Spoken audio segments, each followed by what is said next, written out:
Queridos amigos e amigas, boa noite para todos. Que o Senhor nos abençoe com a sua paz, que sintamos-nos aqui envolvidos pela espiritualidade amiga, que nos ampara sempre em seu nome, ajudando-nos na jornada de aprendizado e aplicação das suas palavras de vida eterna.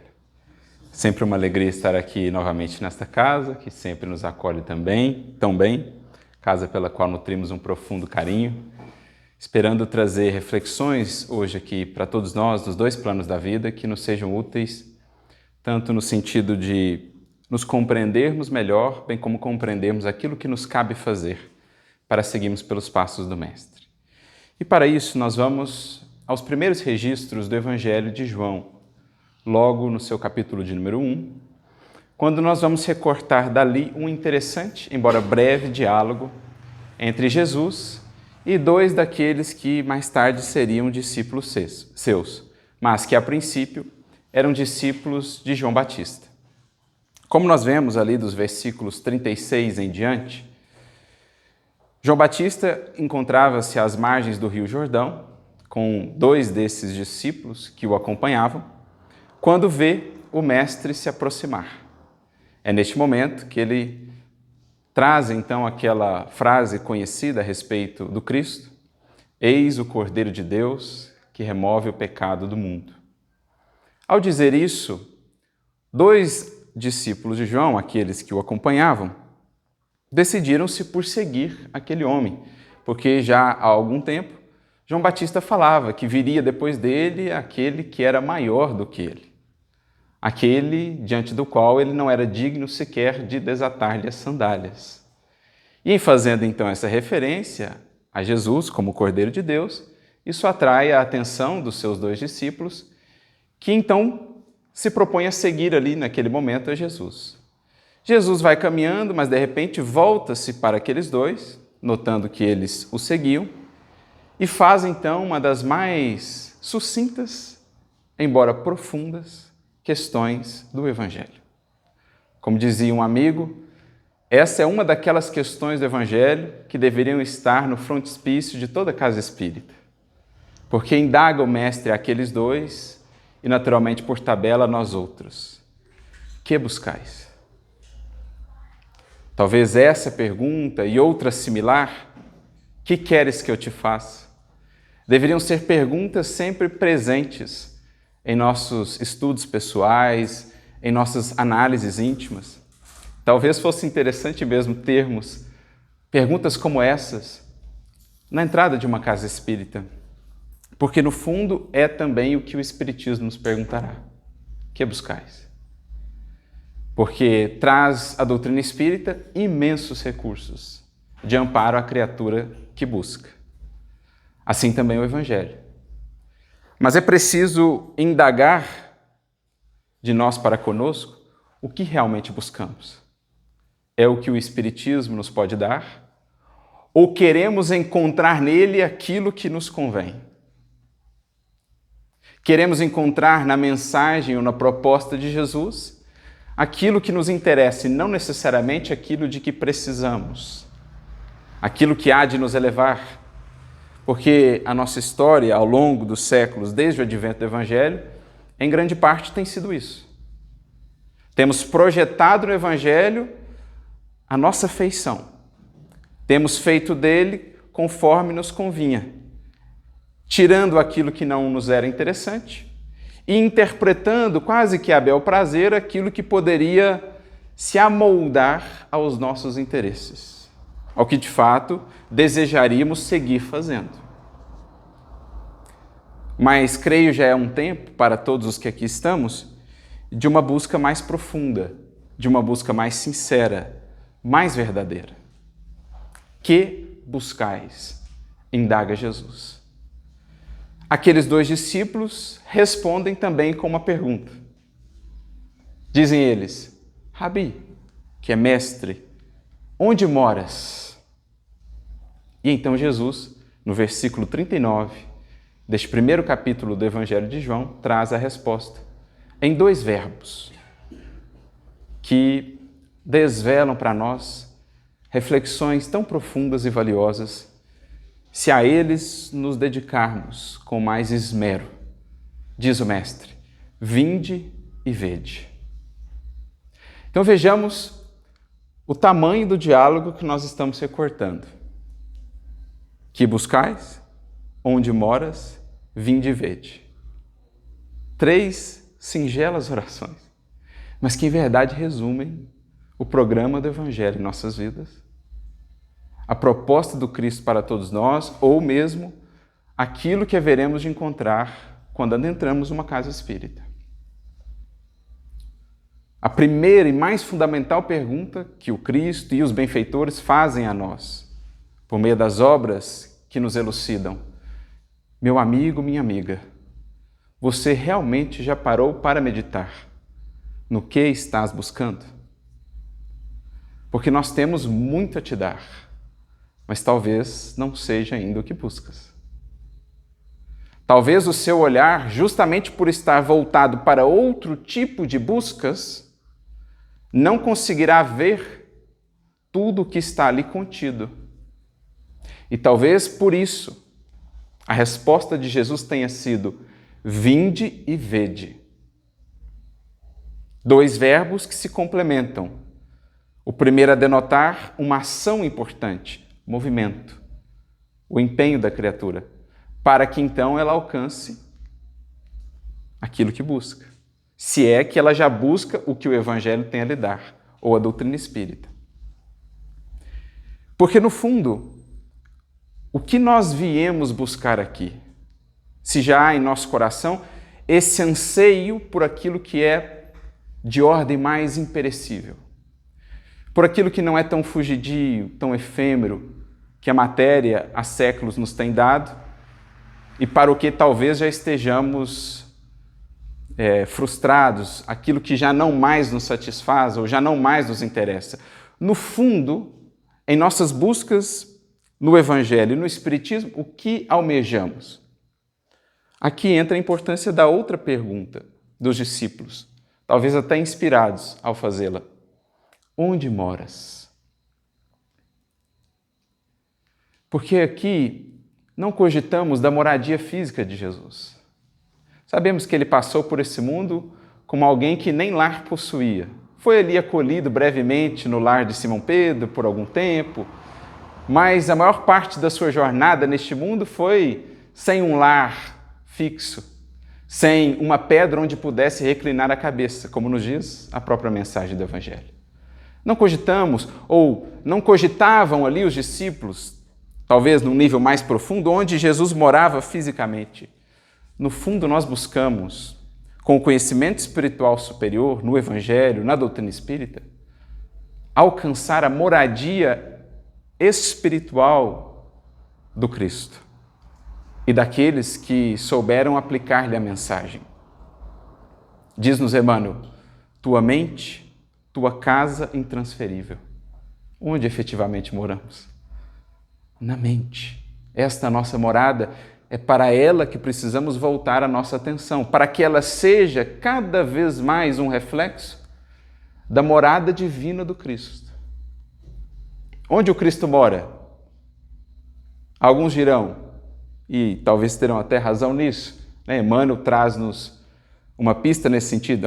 O Cristo, bem como os demais Cristos do sistema solar, moram lá no Sol. Mas não é essa a moradia efetiva do Cristo. Onde mora um Cristo? Ele mora em uma faixa mental de plena integração com Deus, com as suas leis. Capta do Criador diretamente o seu pensamento, que então faz cumprir, realiza a vontade do Pai. E o que isso lhe proporciona a ele, o Cristo?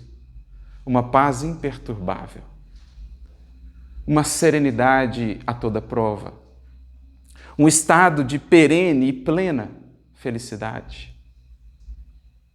Essa é a morada de Jesus. É onde esse Espírito mora. E é o que nós vemos no Evangelho.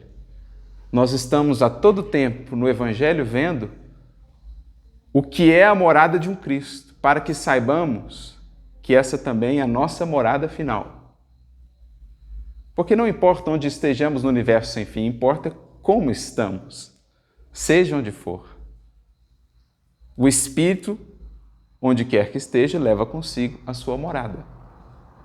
Então aqui nós estudamos, nós buscamos entender as leis divinas, entender a nós próprios enquanto espíritos que somos, o funcionamento da nossa mente, a importância dos nossos pensamentos, que por sua vez estarão intimamente vinculados aos nossos sentimentos. Tudo isso nós estudamos porque no fundo almejamos aquele estado, aquela condição. Olha como vai ganhando um contorno diferente esse breve diálogo. Poderíamos pensar de maneira mais rasteira, né? Jesus pergunta: que buscais? Eles respondem: onde moras, porque gostariam de saber onde de fato fisicamente ele morava, queriam ser seus seguidores e não mais de João Batista. Poderíamos nos deter nisso, no fato em si.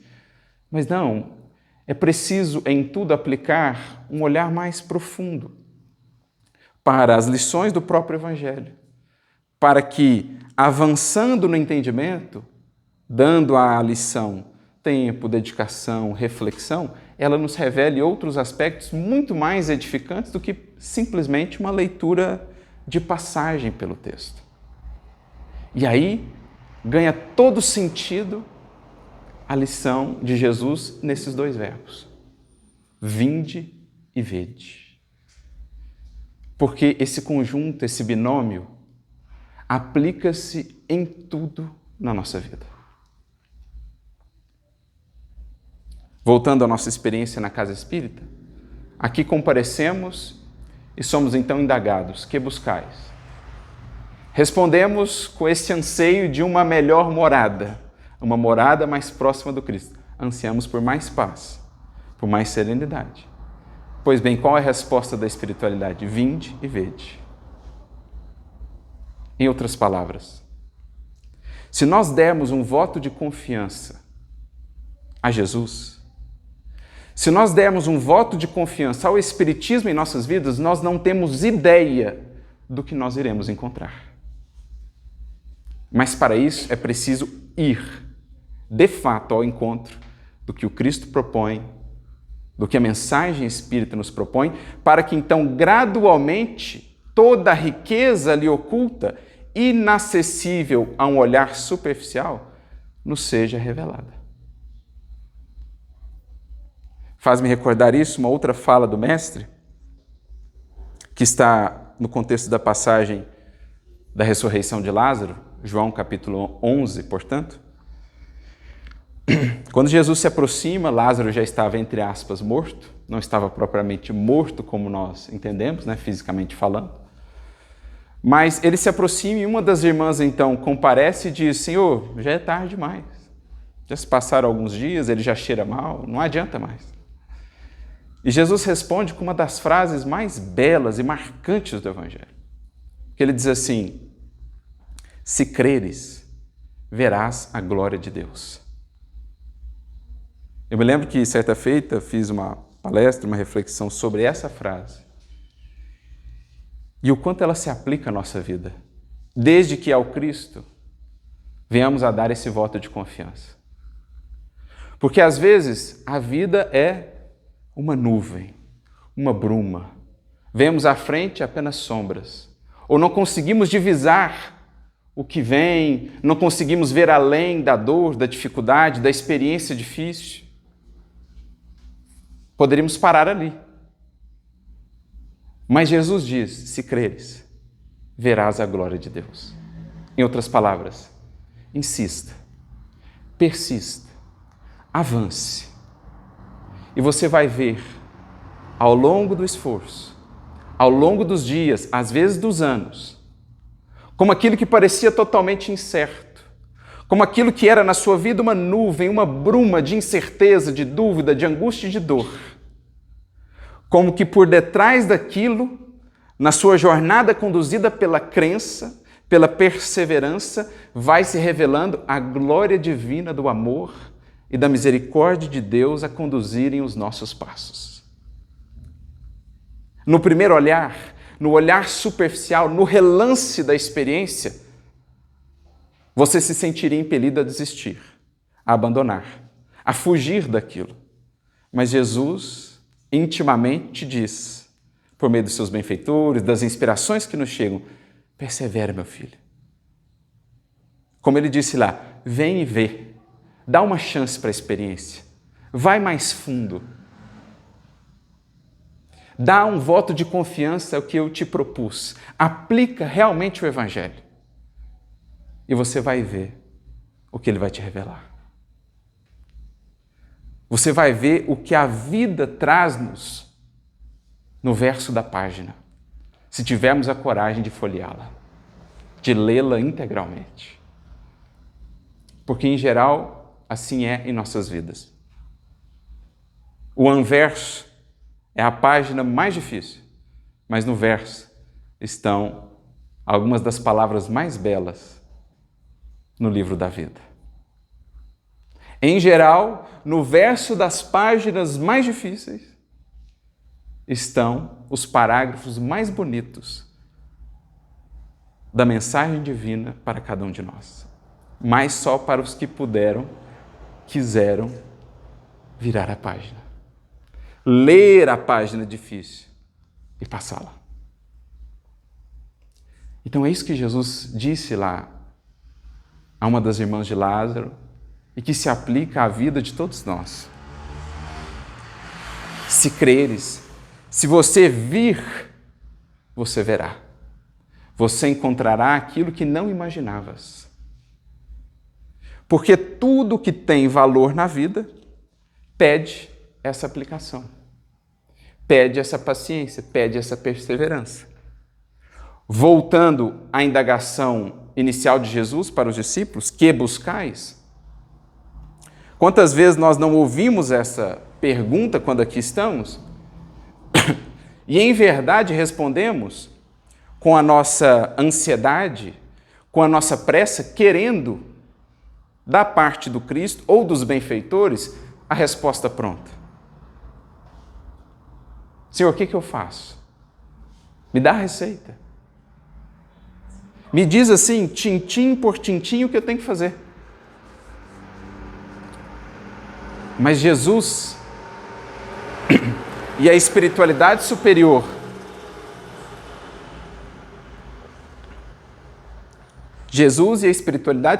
que atua em seu nome sempre pedirão de nós antes esse movimento de ir, para que então nos revelem, para que então possamos ver.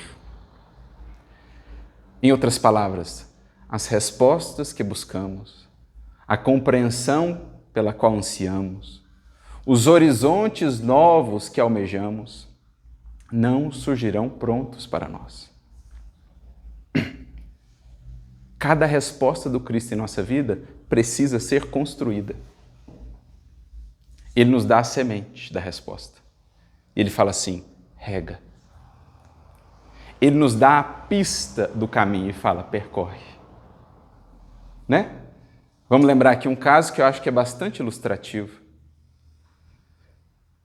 Jesus, de fato, busca Saulo às portas de Damasco para um primeiro convite, um despertar inicial. Mas Saulo então indaga, o que queres que eu faça? E Jesus responde, você vai fazer isso? Vai fazer 3 viagens, 4 viagens, você vai abrir essa igreja, fundar aquela igreja. Não, o que Jesus responde para ele? Levanta-te, entra na cidade e lá te será dito o que convém fazer. Em outras palavras, vem e vê, Saulo. Me dá um voto de confiança. Vai e aplica. Vai à luta, vai à vida. E à medida que você for, à medida que fizeres o caminho te revelará as respostas necessárias nos momentos oportunos. Ou seja, cada resposta do Cristo em nossas vidas, cada auxílio, ele chega em potencial.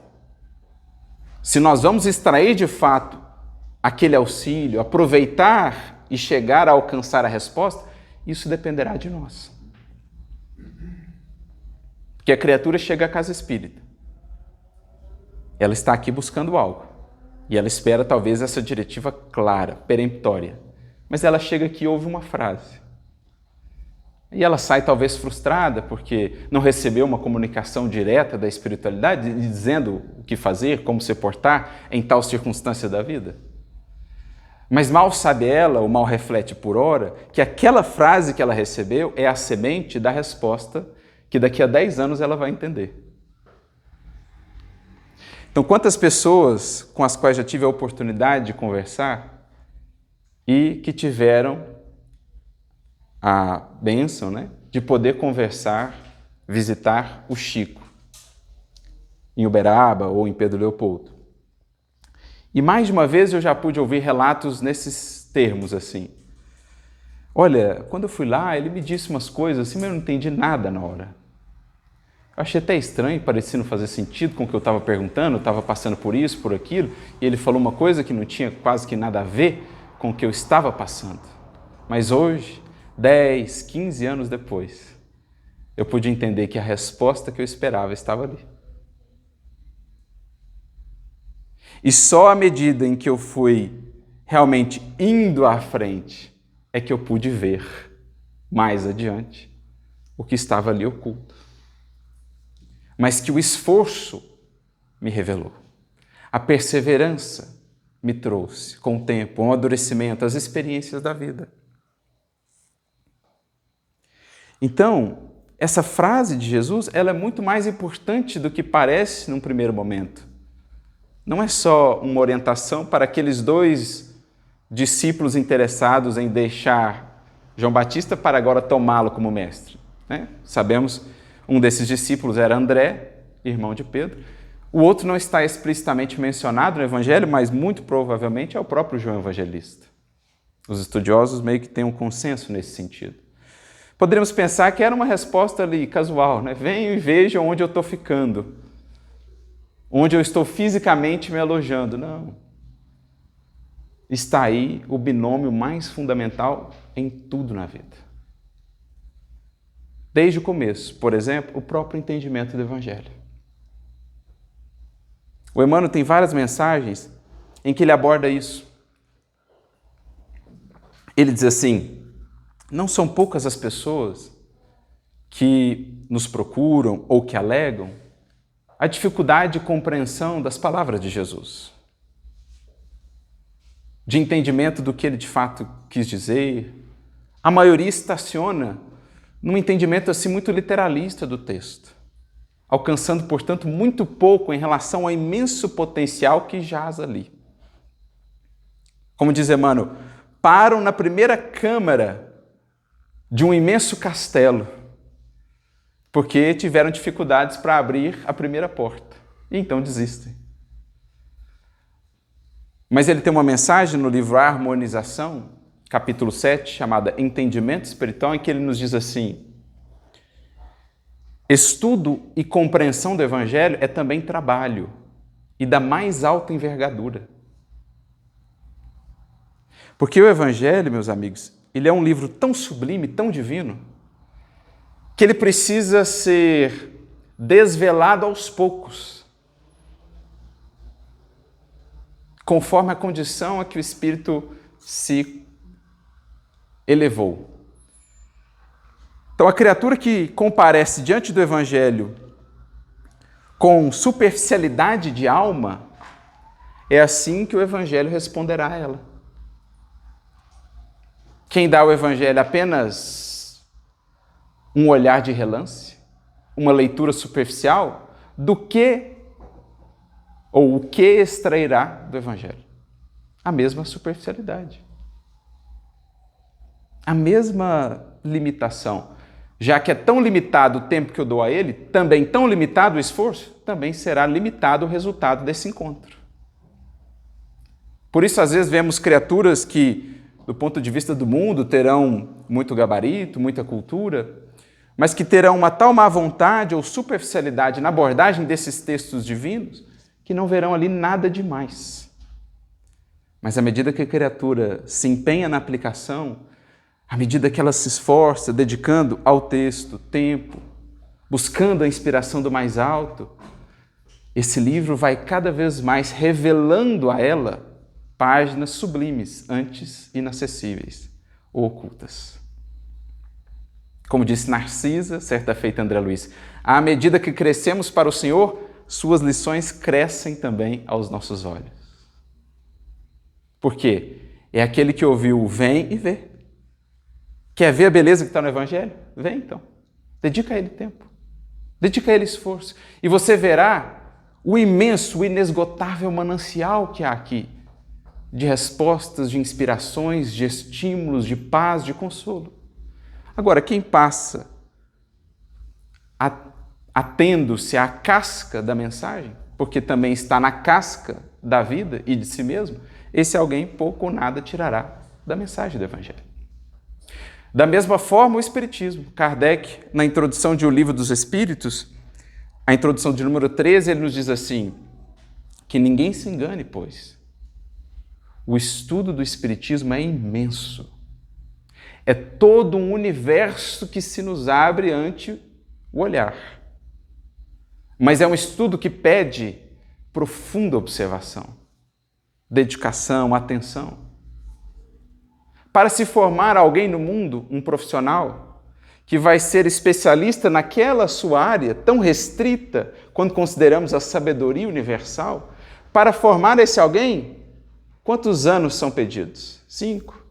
Se considerarmos só uma graduação, põe mais um mestrado, mais um doutorado, já vai para 10, 12 anos, mais as formações posteriores. Isso para você saber um pouquinho de uma área, da sabedoria infinita da criação.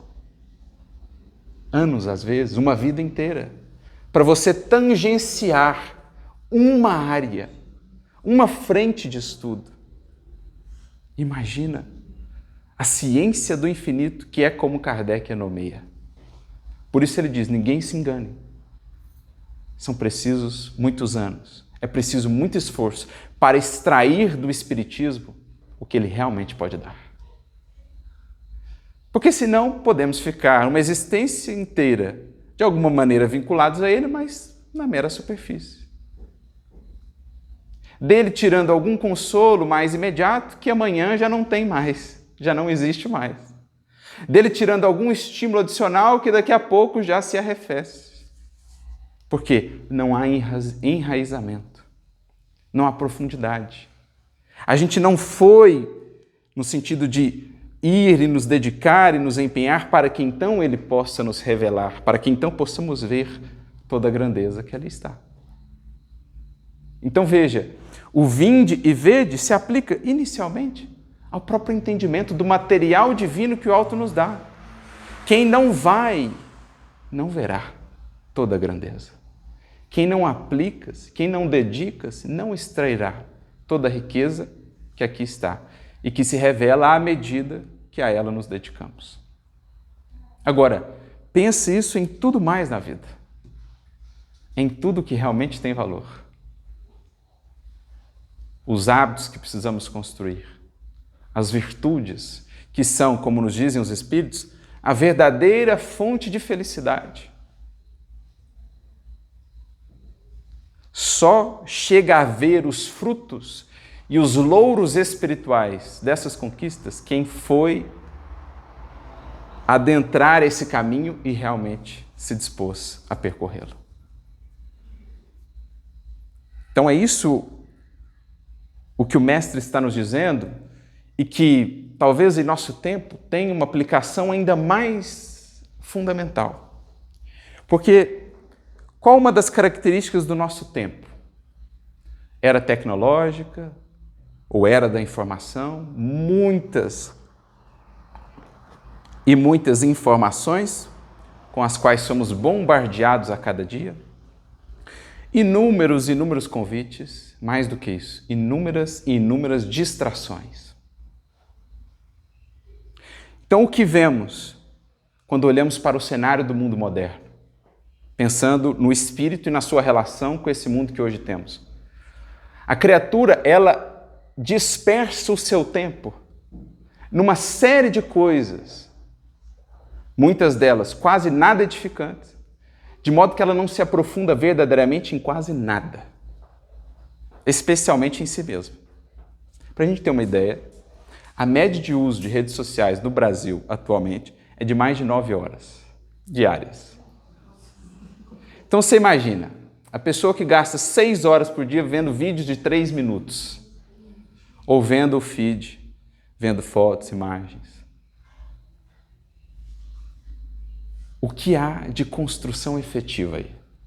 Não estamos aqui fazendo uma apologia ao abandono completo e integral desses recursos que têm a sua utilidade. A própria difusão que eles hoje nos permitem da mensagem espírita, da mensagem do Evangelho, né? Quando usados adequadamente. Mas analisemos, o mundo hoje, ele está a todo tempo disputando a nossa atenção, a nossa mente, o nosso tempo, a nossa energia. E se analisarmos bem, a maioria daquilo que compra a nossa atenção não nos edifica, ou não nos permite realmente construir algo mais profundo, algo que tenha foco, que tenha perseverança, porque tudo que vale custa muito. Em termos espirituais, tudo que realmente vale custa muito tempo, muita dedicação e muita perseverança. Vai construir um hábito novo. Quantas horas de disciplina até chegar à espontaneidade? Como diz Emmanuel, né? Em tudo a disciplina antecede a espontaneidade. Quantas horas de disciplina para chegar à espontaneidade de um novo hábito consolidado? Pensa uma virtude, meus amigos, que é o hábito positivo, de fato. Quanto tempo investido? Quanto suor? Quantas lágrimas? Quantas existências? Para consolidarmos algo da virtude da humildade, algo da virtude da temperança, algo da virtude da paciência. Tudo isso custa, meus amigos. Só que nós estamos tão dispersos que é como se não aplicássemos nada efetivamente em algo que nos possa retornar. É como se a gente distribuísse a nossa energia, a nossa atenção num monte de coisas que é o mesmo que não distribuir ou aplicar em nada, efetivamente. Então, é muito importante em nossos tempos a gente analisar para onde a gente realmente está indo e o que queremos ver. Vinde e vede, mas o quê? Vinde e vede as redes sociais indefinidamente? Vinde e vede o noticiário infeliz indefinidamente? Ou vinde e vede o material divino do Evangelho? Vinde e vede a riqueza imensa da doutrina espírita? Vinde e vede o resultado do esforço da disciplina na construção de novos hábitos? Vinde e vede o resultado do serviço de aplicação no bem? Então é como se o mestre nos dissesse, olha, analisa bem o que você está buscando e para onde você está indo, para que você realmente veja algo que vale a pena ver. São imperativos, né? Vinde e vede, mas o quê? Então isso é muito importante, esse tipo de reflexão, consideração em nossos tempos, porque, senão, qual será a nossa postura ante a vida? Preparando esse material, eu me recordei aqui de 2 capítulos em que Emmanuel ele traz uma expressão que eu acho assim muito descritiva, muito interessante, né? Descritiva da condição de muitas existências hoje no mundo, especialmente nessa era de tantas distrações. No capítulo 88 e no capítulo 168 do livro Fonte Viva, o Emmanuel ele traz essa palavrinha, que é a palavrinha casca, que ele diz assim, no capítulo 88, existem muitas criaturas que estão imantadas à casca da vida. O que é a casca da vida, gente? A casca é fininha, né? Geralmente, em comparação com o núcleo ali, o sumo da fruta e tal. Então, casca aqui para nós, vamos pegar uma palavra sinônima, superficialidade. E vamos lembrar um princípio, que é um princípio da lei divina, que está no Evangelho. Com a medida com que medirdes, sereis medidos. Ou seja, se eu estou imantado à casca da vida, à superficialidade, o que eu extraio da vida? Só o que é superficial. Não é com a medida com que eu meço, eu serei medido? O que eu dou, eu recebo de volta? Então a criatura para o qual a vida se resume a prazer sensorial, a busca material, a necessidade fisiológica, essa criatura não chegou nem perto do núcleo real da vida, que está no sentimento, que está, no coração, na mente, naquilo que não se vê. O que mais vale na vida não se vê com os olhos carnais. Quem está na casca da vida só vê a vida com os olhos da carne. E aí, como diz Emmanuel, só vê o que está morto ou o que vai morrer. Olha só. Quem está na casca da vida só vê o que está morto ou o que vai morrer. Porque ele vê o quê? Corpo, conta bancária, título na parede, ornamento exterior da personalidade. Ele só vê o que passa. Ele ainda não vê o que permanece. Paulo já dizia há tanto tempo atrás, 2 Coríntios 4,18, não atentando nas coisas que se veem, mas antes nas que não se veem, porque as que se veem são temporais, as que não se veem são eternas. Olha que bonito isso. Mais vale aquilo que não se vê com os olhos da matéria, porque aquilo não perece, do que aquilo que se contempla com esses olhos carnais. O que mais vale é o corpo do outro ou o afeto que eu construo para com ele? Eu consigo ver o afeto? Não. O que mais vale? O Emmanuel ele usa, comentando essa frase de Paulo, ele traz alguns exemplos interessantes. Ele diz assim, a estátua, que é muito bela, um dia deixará de existir. Mas a ideia que inspirou é uma glória eterna no espírito do artista que a concebeu. Então você pensa, vamos ver aqui, uma das mais belas, a Pietà de Michelangelo. Algo sublime, né?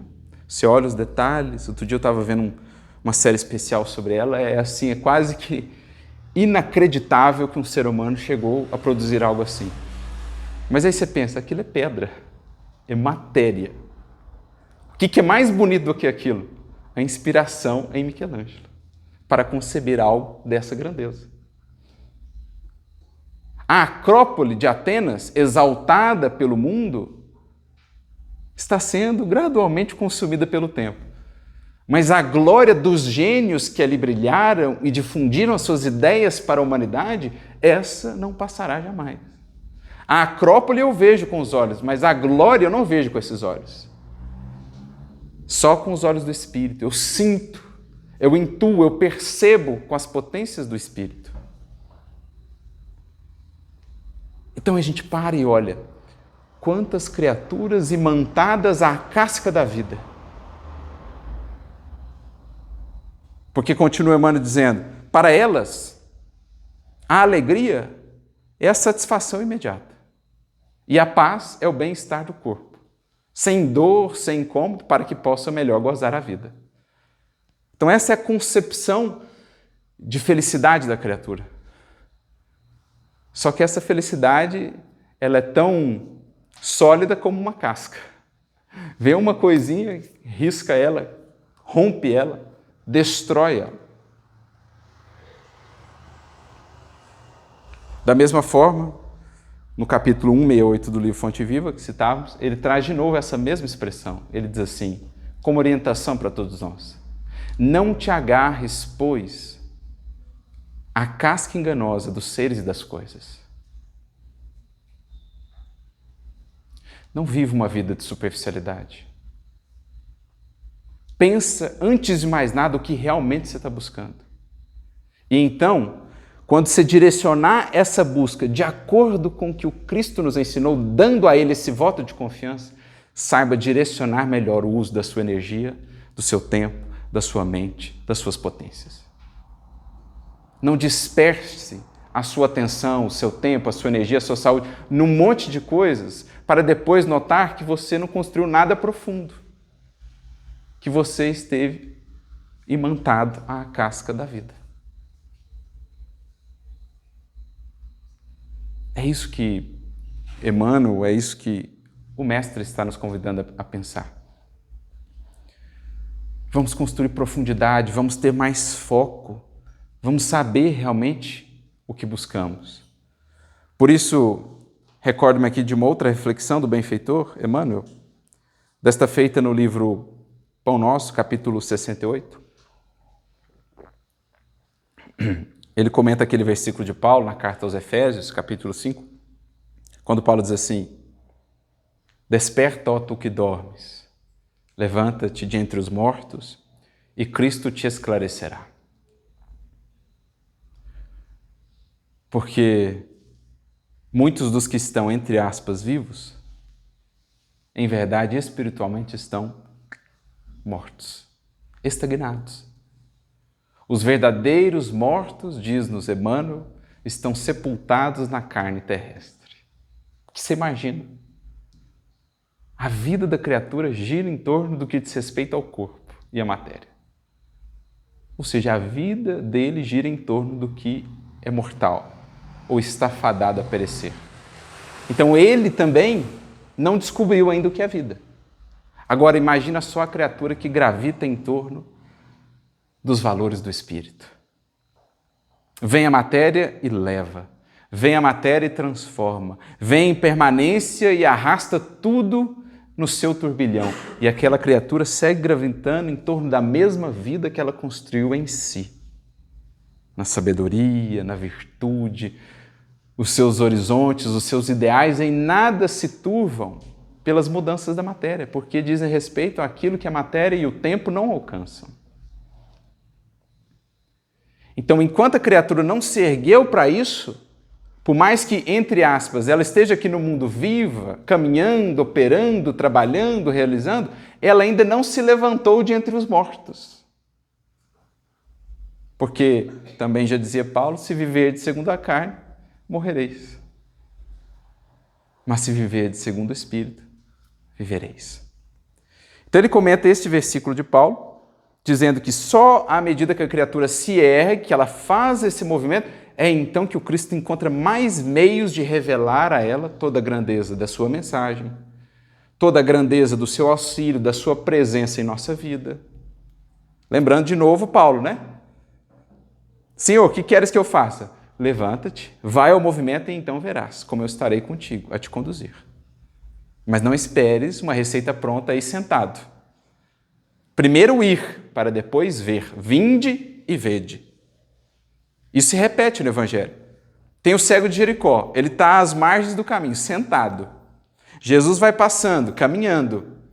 Ele começa a gritar: Senhor, filho de Davi, tem misericórdia de mim. A multidão grita de volta: para de perturbar o mestre. Ele grita mais alto. Jesus para. Jesus não vai até ele. Jesus diz que ele vem até mim.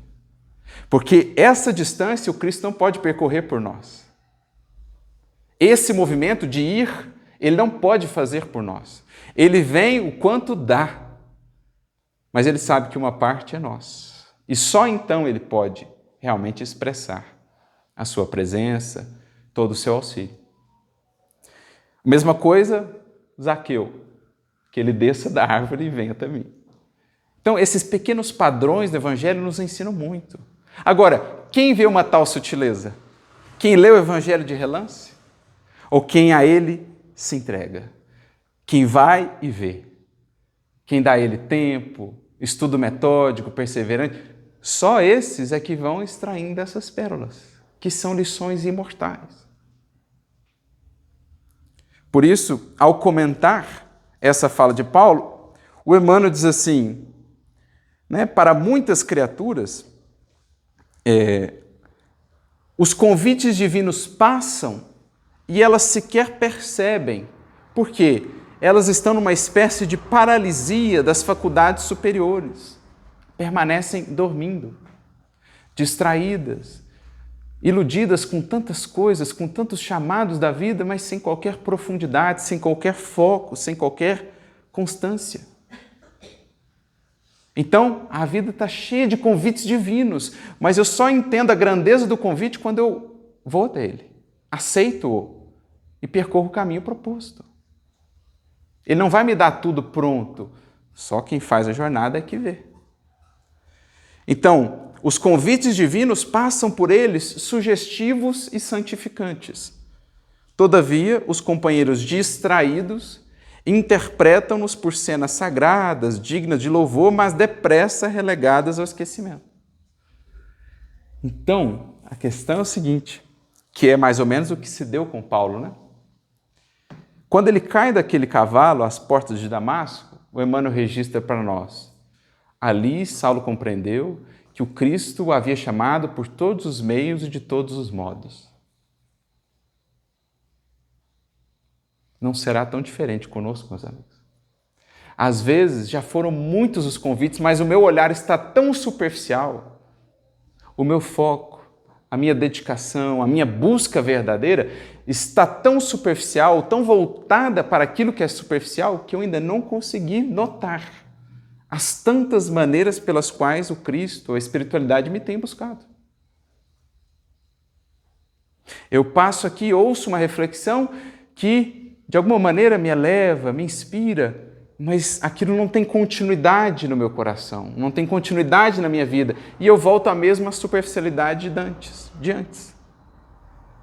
E aí, reiteradamente, o Senhor me traz outros convites, outros chamados, mas Ele diz, venha e veja. Ou seja, dê mais atenção a isso. Observa melhor essa frase, essa leitura que chegou às suas mãos, aquele conselho amigo, aquela inspiração que você teve, dá mais atenção a isso. Mas não, outras coisas nos chamam e a gente vai ver outras coisas e não vê ainda essa presença, esses convites. Então eles passam por nós. O coração não adere, dormitando, amortecido, incapaz de analisar e compreender. A criatura, prossegue Emmanuel, necessita indagar de si mesma o que faz, o que deseja, a que propósitos atende, a que finalidades se destina. Voltamos aqui ao que buscais. Pergunta primordial, inicial em nossa experiência com a mensagem do Cristo. A todo tempo, porque são muitas camadas, muitas etapas de crescimento, e a todo tempo é preciso, voltemos a ela. O que estou buscando? O que me leva a outras reflexões. A que estou direcionando mais o meu tempo, a minha atenção? Porque nessa era de tantas distrações e também de tanta superficialidade, podemos correr o risco de não notar essa presença tão viva que nos cerca, mas que pede um olhar mais atento. Recordo-me aqui da frase de um grande pregador, do Evangelho, um pastor, que ele dizia assim, Deus não se curvou à nossa era ansiosa, a essa nossa era de velocidade, de tanta distração. Quem quiser conhecê-lo deve dedicar-lhe tempo, muito tempo. Então hoje, talvez por tantas coisas estarem tão mais acessíveis e mais rapidamente acessíveis que em outros tempos, construiu-se essa ideia em nós de que no âmbito do espírito também será assim. No mundo hoje eu quero uma coisa, comprar uma coisa, ir a algum lugar, o que antes demorava 6 meses, hoje eu tenho em um dia, às vezes até menos. E essa velocidade, ela se transporta para o nosso interior e a gente passa a julgar que as coisas espirituais serão assim também. E como não são, nos frustramos e abandonamos. Falta constância, falta perseverança. E aí a gente vive nesse ciclo de superficialidade. Mas diz lá, esse nosso irmão, não nos enganemos, Deus não se curvou, a porta não mudou, nem o jeito de angariar virtude, porque são leis atemporais. Por mais seja o mundo hoje mais veloz, a construção do que é eterno pede ainda muito tempo. Porque só respeita o tempo aquilo que ele ajudou a construir. Então a criatura precisa indagar de si mesma o que ela deseja, para onde ela está indo. Faz-se indispensável examinar-se, emergir da animalidade, ou seja, de uma vida regida só por impulsos, só por rompantes, sem continuidade, sem foco, constância. Emergir da animalidade para senhorear o próprio caminho. Grandes massas, supostamente religiosas, ou seja, porque já foram informadas de alguma maneira, nesta ou naquela denominação religiosa, dessas realidades mais amplas da vida, Mas grandes massas vão sendo conduzidas através das circunstâncias de cada dia, quais fileiras de sonâmbulos inconscientes. Por que você vai no centro espírita? Porque é agradável. Mas é só isso que você busca no centro espírita? Só aquele agradável da casquinha? Ou você busca conhecer e resolver questões para a vida eterna? Por que você lê o Evangelho? Porque é bonita a palavra de Jesus. É bonita, não há dúvidas. Mas é só isso que é a palavra de Jesus? Por que você ouve tantas palestras? Porque me acalenta, me faz dormir melhor. Só isso mesmo que você está buscando? Fala-se em Deus, em fé, em espiritualidade, qual se respirasse na estranha atmosfera de escuro pesadelo. Sacudidas pela corrente incessante do rio da vida, rolam essas criaturas no turbilhão dos acontecimentos, enceguecidas, dormentes, semi-mortas, até que, enfim, um dia, muitas das vezes pela dor, que é um convite à profundidade, se levantem através do esforço pessoal a fim de que o Cristo as esclareça. Então, só para a gente concluir, dentro do que falávamos, lembrando a frase de Jesus, esse binômio, que se aplica basicamente a todas as dimensões da nossa vida. Da profissão, quando nos esforçamos por nos qualificar, quando a gente vai em busca e vê, então, novos conhecimentos, acessa novos horizontes e perspectivas, a essas questões mais transcendentes. O estudo do Evangelho, a compreensão da doutrina espírita e, mais do que tudo, a transformação de nós mesmos, em tudo isso está por detrás essa orientação de Jesus. Vinde, isto é, persevera, dedica tempo, foca, analisa o que realmente você está buscando e então você verá a imensidão de recursos que o alto nos tem dado, mas que um olhar de relance ou superficial não nos poderá revelar. Avança com dedicação, com paciência, com perseverança, vencendo as lutas e os desafios da aplicação, porque então verás a presença viva do Mestre a te conduzir e a te amparar, mesmo nos dias mais sombrios. Se creres, verás a glória de Deus. Vinde e vede. Um dia teremos a alegria de podermos morar um pouquinho mais próximos de Jesus. A todos muita luz e muita paz, que Jesus nos abençoe sempre.